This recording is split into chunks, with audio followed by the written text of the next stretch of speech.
যারা জাপানি ভাষা বলতে পারে তাদের লেভেল আছে, 1 লেভেল 2।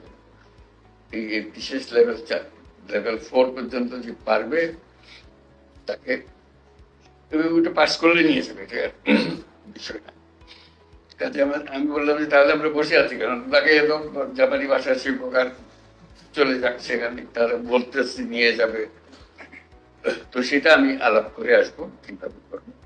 আমি যে প্রথমে আমরা 1 লক্ষ ছেলে মেয়ে টার্গেট করব এবং ওদেরকে বলবো শিক্ষক দাও, অথবা এখানে যারা শিক্ষকতা করতে পারে যেতে পারে, যেভাবে হোক আমরা শিক্ষক জোগাড় করবো।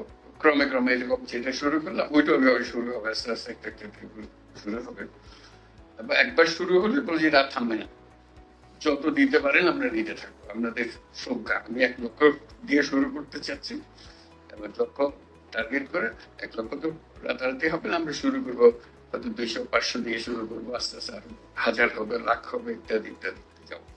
এই তো আরেকটা সুযোগ, শুধু একটা ভাষা শেখা এবং তারা সেটা শেখাবার জন্য যা যা আয়োজন লাগে সেটা করে দিতে পারবে এবং সেটা করা। এটা যে কত রকমের সুযোগ আছে এটা একবার করতে পারলে এই ধরনের কাজ তরুণ উদ্যোক্তাদের নিয়ে আমরা বহুদূর যেতে পারি। সেটা জাস্ট জানিয়ে রাখলাম।